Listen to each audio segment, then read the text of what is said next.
Have you ever picked up a beloved retro game that for many years people have heralded as the best of all time or a timeless masterpiece and didn't enjoy it?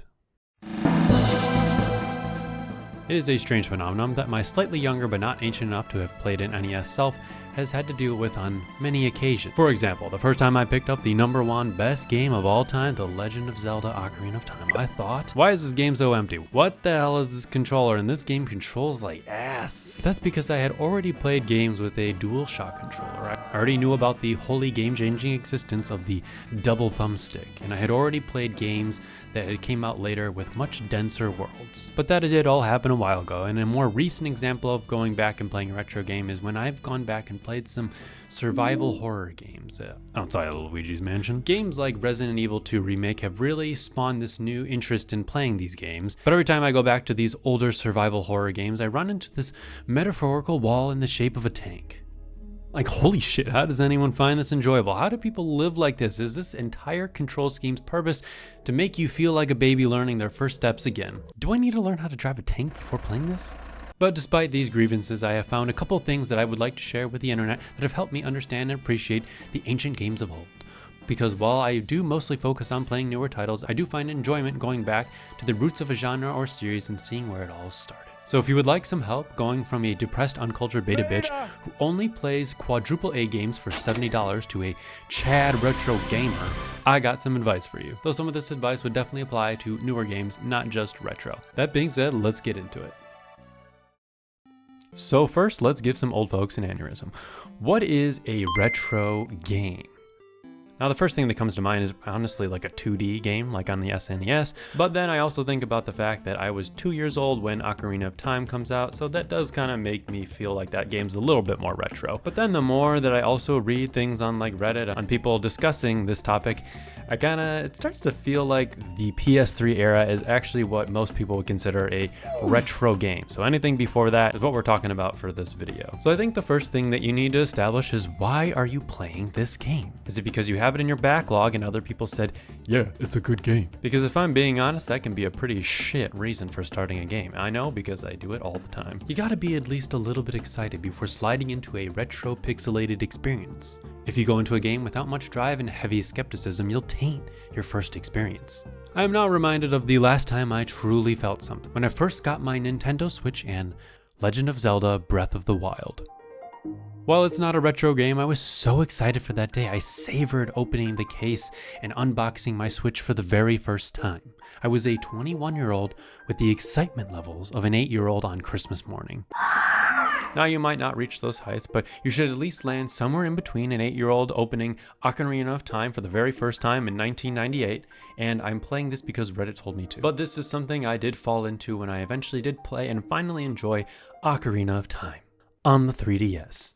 And then when I finally went back to those older Zelda experiences one by one, trying them all out with honestly pretty low commitment, which caused me to never finish most of these experiences until much, much later. And really, at the end of the day, it becomes quite a bit a waste of time when you go through it this way. But speaking of wasting time, my next tip is, don't play games you're not enjoying.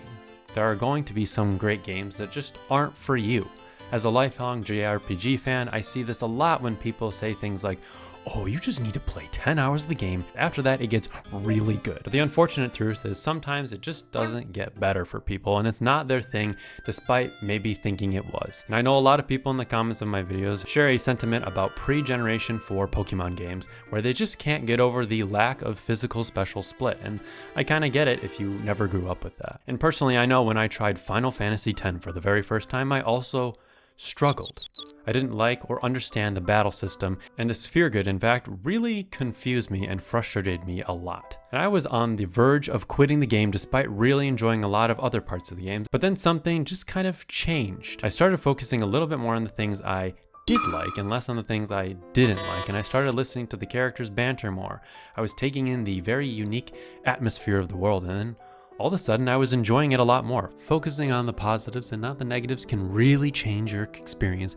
And another thing you have to remember, especially with older games, you're not a game reviewer, unless you are, but why are you so focused on this mangled skill tree when you could be focusing on the world, story, and characters? And sometimes you just need a little ignorance and delusion to stay happy.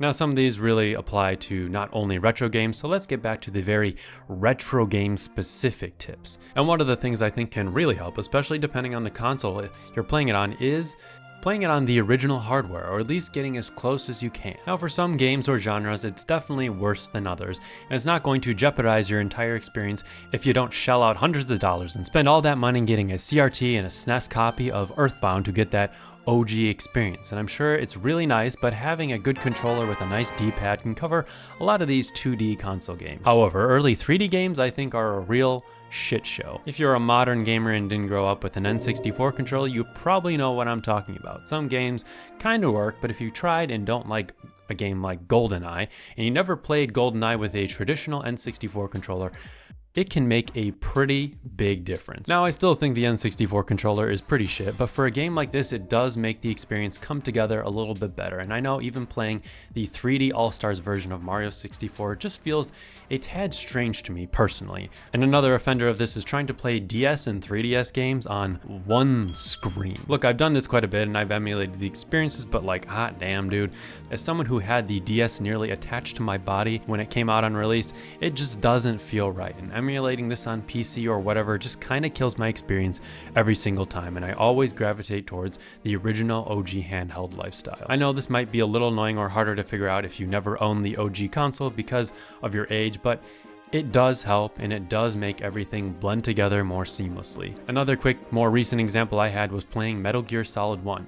A game that I recently played, and one of the biggest issues for me was all the fourth wall breaking moments. I wish I played this on an OG PlayStation 1, but I didn't, and it ruined a lot of these moments for me. I could still appreciate what they were trying to do, but it just didn't hit me the intended way. But it's not all sunshine and rainbows though, as emulation does make some of the bullshit of older games much more palatable.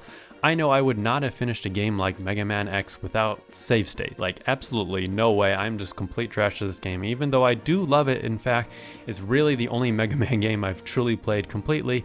I really needed save states for some of those later areas. But before we go, there's one last thing, and that's just to remember that there's no rush to beating a lot of these retro games, as they will always be here for you. And despite what many companies are trying to do, people have always preserved these experiences online, and I truly believe in the community-driven emulation teams who are spearheading a lot of these efforts. And I see so much doom and gloom and how it's scary, and I know that but if there's one thing I know about the internet is that you do not fuck with Pokemon fans, all right? You do not fuck with retro gamers in general. They will do a number of questionably legal things to make sure that they can get their nut off playing some Mario Kart Double Dash. Also, someday it might just click for you. Someday you're gonna wake up and say, yeah, I'm gonna do it. I'm gonna play motherfucking Chrono Trigger. Also, another slight bonus tip is I think going into retro games blind really helps a lot. Going in blind allows you to eliminate any preconceived notions that you might have about a game, which is where time can also help too, as eventually you might just forget about what someone has told you or some asshole spoiled the game for you. It's a little hard to do, but getting rid of preconceived notions or ideas you might have from a game of years of people calling it a 10 out of 10 or a masterpiece can really help, I think. But I think the only thing that's really going to help you get rid of that is just time. Just waiting as much as you can before going into an experience, and waiting till it's something fresh that you really want to go into. Put these things together, get rid of your preconceived notions, and I do think you're ready to play more retro games.